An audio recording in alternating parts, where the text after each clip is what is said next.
अब की बार ट्रंप सरकार।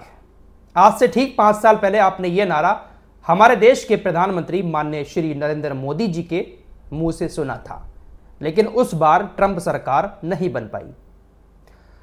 5 साल पहले जब जो बाइडेन की जीत हुई थी अमेरिका के अंदर, तो उस वक्त हमारे देश के प्रधानमंत्री समेत देश के तमाम डोनाल्ड ट्रंप के चाहने वालों ने डोनाल्ड ट्रंप के लिए दुआ की थी, लेकिन डोनाल्ड ट्रंप हार गए थे। अब की बार मोदी सरकार की जगह अब की बार ट्रंप सरकार अमेरिकी चुनाव को लेकर देश के प्रधानमंत्री नरेंद्र मोदी ने नारा लगाया था। उस बार हार गए, लेकिन इस बार अमेरिका के अंदर ट्रंप सरकार बन चुकी है। अब की उल्टा हो गया। अब की ट्रंप को लेकर हमारे देश के अंदर किसी तरह की कोई पूजा अर्चना नहीं हुई, ट्रंप के लिए दुआएं भी नहीं मांगी गई। इस बार दुआएं कमला हैरिस के लिए मांगी गई। कमला हैरिस भारतीय मूल की हैं, तमिलनाडु में उनका पैतृक गांव है, वहां पर पूजा अर्चना हुई, बहुत सारी दुआएं हुई कमला हैरिस के लिए, लेकिन इस बार कमला हैरिस नहीं जीत पाई। हमारे देश के लोगों की दुआ अमेरिका के चुनाव में शायद नहीं चल पा रही है। ट्रंप के लिए दुआएं मांगी, ट्रंप हार गए। कमला हैरिस के लिए दुआएं मांगी, कमला हैरिस हार गई। फिलहाल बड़ी खबर यह है कि अमेरिका के अंदर ट्रंप की वापसी हो चुकी है। ट्रंप ने इतिहास रचते हुए एक बार फिर से व्हाइट हाउस की कुर्सी संभाल ली है। ट्रंप ने राष्ट्रपति चुनाव जीत लिया है और राष्ट्रपति चुनाव जीतने के फौरन बाद ही उन्होंने एक स्पीच दी है और साफ कह दिया है कि मैं जंग को बढ़ाने नहीं आया हूं, बल्कि जंग को खत्म करने आया हूं। अमेरिका इस वक्त कई सारे मोर्चों पर जंग लड़ रहा है, चाहे वो यूक्रेन की जंग हो या फिर फिलिस्तीन की जंग। अमेरिका एक अहम योगदान निभा रहा है। जो बाइडेन को जिस तरीके का समझा था पब्लिक ने, जो बाइडेन वैसे नहीं निकले। फिलहाल अब क्या मिला? दुनिया भर की नजरों में गिर गए और कुर्सी से भी गिर गए। कमला हैरिस हार गई और कमला हैरिस खुलकर ईरान के खिलाफ बात करती थी, खुलकर रूस के खिलाफ बात करती थी। और कमला हैरिस अगर चुनाव जीत जाती तो इजराइल जिस तरीके से आगे बढ़ रहा था, जो बाइडेन की पार्टी को वो उसी तरीके से लेके आगे बढ़ती। युद्ध खत्म करने की शायद कमला हैरिस कोशिश नहीं करती, क्योंकि जिस तरीके के उनके हालिया बयान आए थे उसको देखकर तो ऐसा ही लग रहा था। हालांकि ट्रंप लगातार यही बात कह रहे हैं। ट्रंप ने ईरान को लेकर भी कहा, चुनाव से पहले का यह भाषण है, उन्होंने कहा कि हम ईरान के साथ शांति चाहते हैं। ईरान बुरा देश नहीं है, ईरान के साथ हमारे कोई जानी दुश्मनी नहीं है, हम ईरान के साथ संबंध अच्छे करेंगे, लेकिन ईरान को परमाणु ताकत नहीं बनने देंगे। साथ ही साथ रूस को लेकर भी डोनाल्ड ट्रंप कुछ इसी तरह का रवैया रखते हैं। रूस ने भी खुशी मनाई है डोनाल्ड ट्रंप की जीत पर, क्योंकि कमला हैरिस और रूस के बीच भी बहुत कड़ी दुश्मनी चल रही थी। कमला हैरिस तो रूस को बहुत बड़ा जिम्मेदार मानती हैं गाजा पर जो हमास ने हमला किया है उसका। कमला हैरिस ने आरोप लगाए थे कि व्लादिमीर पुतिन का उस दिन जन्मदिन था, हमास ने जिस दिन इजराइल के ऊपर हमला किया था। फिलहाल 100 बात की एक बात यह है कि डोनाल्ड ट्रंप चुनाव जीत चुके हैं और चुनाव जीतने के बाद उन्होंने अपनी पहली ही स्पीच में यह बात साफ तौर से कह दी है कि मैं शांति कायम करने आया हूं, जंग को रोकने आया हूं। अब डोनाल्ड ट्रंप की जीत पर किसने क्या कहा? सब अपने अपनी क्या कहूं, यहां पर हंसी आ रही है मुझे। सब अपनी अपनी पकड़ मजबूत करने में लग गए।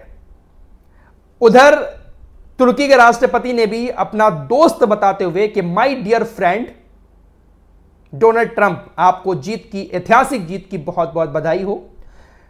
इधर नेतन्याहू ने भी अपनी पत्नी के नाम के साथ बाकायदा डोनाल्ड ट्रंप को जीत की बधाई दी है। हमारे देश के माननीय श्री प्रधानमंत्री नरेंद्र मोदी जी ने भी डोनाल्ड ट्रंप के साथ कुछ फोटोज को सोशल मीडिया पर शेयर करते हुए उनको इस जीत की बधाई दी है और कहा है कि हम एक नई शुरुआत करेंगे अमेरिका के साथ मिलकर।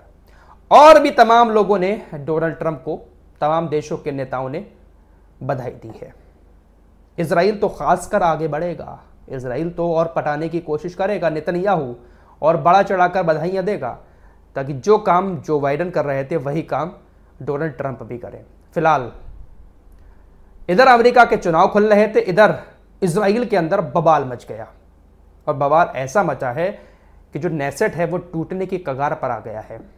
जैसे संसद होता है ना, हमारा बहुत सारे नेता मिलते हैं, गठबंधन की सरकार है इजराइल के अंदर, आप जानते ही हैं। नेतन्याहू बहुमत के साथ कुर्सी पर नहीं बैठा है। नेतन्याहू ने अपने डिफेंस मिनिस्टर योब गैलेंट को बर्खास्त कर दिया है। जी हां, यह कंफर्म खबर है। योब गैलेंट को उनके पद से हटा दिया है। आपको याद होगा 3 दिन पहले मैंने आपको एक रिपोर्ट दी थी कि डिफेंस मिनिस्टर योब गैलेंट और चीफ ऑफ स्टाफ हार्जी हलेबी दोनों नेतन्याहू के ऊपर प्रेशर डाल रहे थे कि आप सीज फायर करें, गाजा के अंदर भी और लेबनान के बॉर्डर पर भी, क्योंकि हमारे बंधक अभी भी हमास के कब्जे में हैं। जब तक आप सीज फायर की पहल नहीं करेंगे, बंधकों को हमास किसी हद तक नहीं छोड़ेगा। योब गैलेंट के ऊपर इजरायली यहूदी, इजरायली सैनिकों के परिवार वाले ये प्रेशर डाल रहे थे कि आप सेना के, आप रक्षा मंत्री हैं, आप सीज फायर करें ताकि हमारे बंधक वापस आए। नेतन्याहू के ऊपर कुछ कट्टरपंथी नेता जैसे बेन गबिर, वित्त मंत्री स्ट्रोमिच ये प्रेशर डाल रहे थे कि अगर आप सीज फायर के लिए राजी होते हैं तो हम आपसे गठबंधन तोड़ लेंगे और आपकी कुर्सी चली जाएगी। नेतन्याहू ने अपनी कुर्सी को बचा लिया, योब गैलेंट को बर्खास्त कर दिया। हालांकि इस पर तरस खाने की जरूरत नहीं है यह बंदा भी बहुत बड़ा वाला है। जितना जिम्मेदार नेतन्याहू है उतना ही यह भी है गाजा का जिम्मेदार। इसी के कहने पर सब कुछ हुआ है। लेकिन फिलहाल अभी ये पहल कर रहा था अपने बंदूकों को छुड़ाने के लिए सीज फायर की, लेकिन इसको बर्खास्त कर दिया, इसके पद से इसको बाहर कर दिया, जिसके बाद पूरे तेल अवीव के अंदर खतरनाक हिंसा हुई है। प्रोटेस्ट हुए हैं नेतन्याहू के खिलाफ, आगजनी हुई है, इजरायली यहूदी सड़कों पर उतर गए योब गैलेंट को जैसे ही नेतन्याहू ने पद से हटाया। कट्टरपंथी नेता बेन गबिर कह रहा है, पोस्ट करता है कि मेरे दिल की बात हो गई है, इनके रहते हुए हम इस जीत को हासिल नहीं कर पाते। योब गैलेंट के रहते हुए इस जीत को हम हासिल नहीं कर पाते। यह एक बहुत अच्छा फैसला लिया है बेंजामिन नेतन्याहू ने, जो इसको हटा दिया। बहुत दिन से यह भी पीछे पड़ा हुआ था इसके। उधर योब गैलेंट ने पोस्ट करते हुए तमाम सैनिकों को और उनके परिवार वालों को बधाई दी है, शुक्रिया अदा किया है और कहा है कि मैं हमेशा आपके साथ खड़ा हूं और खड़ा रहूंगा। फिलहाल 100 बात की एक बात यह है कि इजराइल के अंदर इस वक्त इस जंग के बाद सब कुछ अच्छा नहीं है। उधर लेबनान के बॉर्डर से अभी अभी खबर आ रही है कि हिजबुल्लाह ने जो बेन गोरियन हवाई अड्डा है तेल अवीव का, उसके रनवे पर एक मिसाइल दागी है। कई सारी मिसाइलें छोड़ी गई, एक मिसाइल ने रनवे पर एक क्षेत्र में अटैक किया है। लेबनान के बॉर्डर से बहुत सारी मिसाइलें रोजाना छोड़ी जा रही हैं, लेकिन लेबनान को तबाह कर दिया है इजराइल ने, इजराइल की वायुसेना ने। जमीनी स्तर पर इजरायली सेना ज्यादा कुछ नहीं कर पाई है, किसी भी गांव में अभी तक ठीक से कब्जा नहीं कर पाई है, लेकिन उसने गांव के गांव तबाह कर दिए हवाई हमले करके। खबर आई है दक्षिणी लेबनान में तकरीबन 37 गांव पूरी तरीके से नष्ट कर दिए। इन 37 गांव में तकरीबन 40,000 घर बने हुए थे, सभी को जमींदोज कर दिया है इजराइल की एयरफोर्स ने। लेबनान के 37 गांव जो सदियों पुराने थे, नक्शे से ही मिटा दिया है इजराइल ने। हालांकि वहां की ज्यादा तस्वीरें नहीं आई हैं। जो हाल गाजा के अंदर हुआ है, बिल्डिंगें तबाह हुई हैं, ऐसे ही लेबनान में भी तबाही मचाई है। इजराइल की एयरफोर्स बमबारी करके बहुत बुरे हालात बना देती है। दोस्तों, आपको मैं लगातार बताता रहता हूं कि ना तो गाजा के अंदर और ना ही लेबनान के अंदर इजरायली सेना जिस तरह की अपनी ताकत दिखाती है उस हिसाब से काम नहीं कर पाई है। हालांकि जो भी कुछ तबाही मचाई है वो हवाई हमलों के जरिए ही मचाई है। बंधक नहीं छोड़ा पाई है अभी तक इजरायली सेना। अब एक ऑफर दिया है। ऑफर यह निकाला जा रहा है, हिब्रू मीडिया ने बताया कि इजरायली सेना गाजा में कैदियों को बचाने वाले किसी भी इंसान को $5 मिलियन और किसी तीसरे देश में एक सुरक्षित रास्ता, इसकी पेशकश करेगी। इजरायली सेना अब इस बात का ऐलान कर सकती है कि जो भी गाजा से बंधकों को छुड़ाएगा, चाहे वो फिलिस्तीन का हो चाहे वो गाजा का हो, कोई इंफॉर्मेशन देगा या उनको छुड़ाने में मदद करेगा, तो $5 मिलियन उसको दिए जाएंगे और तीसरे देश में उसको रहने की जगह दी जाएगी। यानी ना तो इजराइल में ना तो फिलिस्तीन में, किसी तीसरे देश में, किसी यूरोपीय देश में उसको घर दिया जाएगा। तो अब इस तरीके का लालच इजराइल की तरफ से दिया जा रहा है।